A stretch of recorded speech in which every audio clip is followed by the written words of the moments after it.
Texas, why you are here fighting? Well, I'm an anti-fascist and a communist to begin with, and when I saw what was happening in Kiev with the Maidan and everything like that, I could tell very early on that it was an American-backed and American-directed coup. So I knew that it was going to be another crooked situation like Libya, like Panama, like Syria, like Afghanistan, like Iraq. And really it has been. I mean, you know, they said they were going to bring freedom and democracy to Ukraine, and yet they had an illegal coup. They've had phony votes there in Kiev, and they've brought in genuine fascism. The people that the Donetsk army is fighting, that the Donbass army, Luhansk and Donetsk is fighting, they're genuine Nazis. They're real Heil Hitler Nazis, and they need to be stopped. They're criminals, and they would not be in power if not for the decisions and the work of the United States. So I felt a responsibility as an American and as a citizen of the world to come here and help these people defend their homes from Nazis, from fascists. And that's why I'm here. What do you think about the USA here in Ukraine? It's a crime. That's all it is. It's a crime. I've been in combat for 4 months. The airport, now at Spartak, every broken window, every burned down house, every dead person, every family that's had to flee to Russia, all the destruction is caused, that's been here is caused by the United States.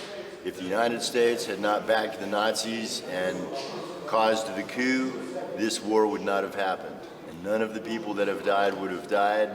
None of the people would have been hurt. None of the houses destroyed. I mean, the whole airport is destroyed now. It was a beautiful building, and now it's just garbage. I mean, they'll have to tear the whole thing down before they can build a new one. What they say, because they are soldiers from Donbass, from other places in Europe or in Russia, but there is no any more American. I heard at least at one point there was another American here whose call sign was Hunter. I have not met him, and I don't know if he's still here or not, but I'm staying here until the end. Mm-hmm. And when is going to finish the war? After victory. And when is going to arrive this victory? I think probably within the next year the fascist regime in Kiev will fall. I mean, they're losing the war here in Donbass. We are beating them here. And in Kiev, the people there, they don't like the conscription. People get their notice to come to the Ukrainian army and they run away to Russia. The people that, that's okay. You know, the people there, their pensions are getting cut. They're, you know, they have to pay more now for gas and heating and everything like that. I mean, everything that's happened in Ukraine since Maidan has only been for the worst.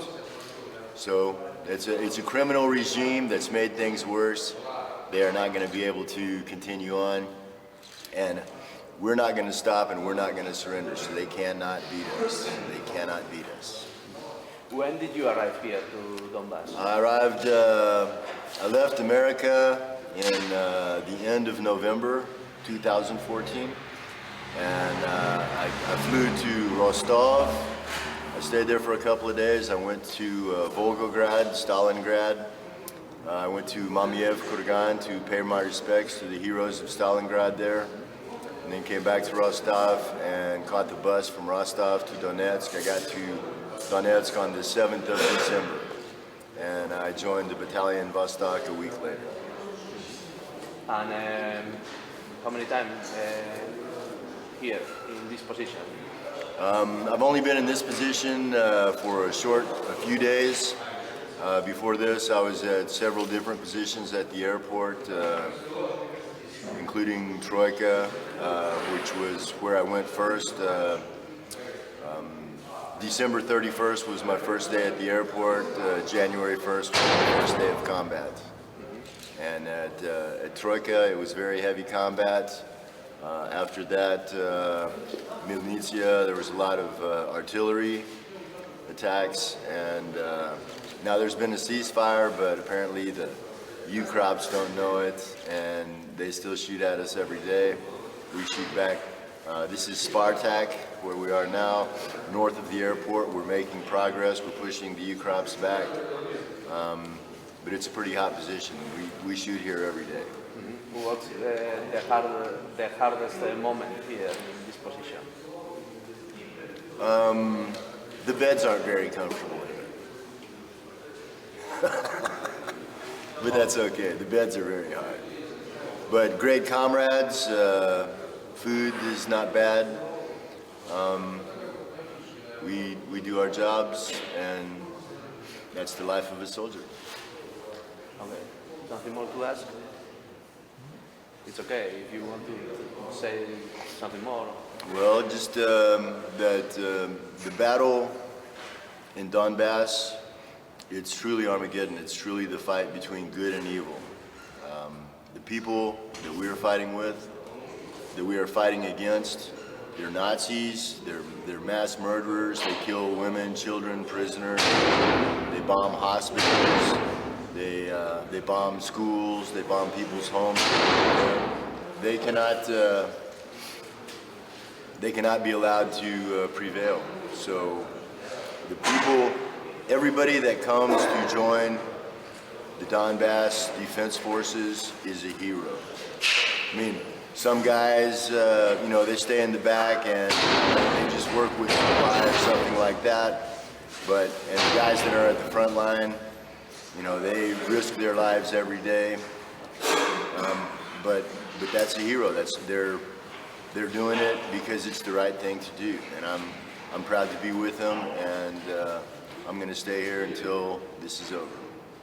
Okay. Thank you, Texas. Thank you.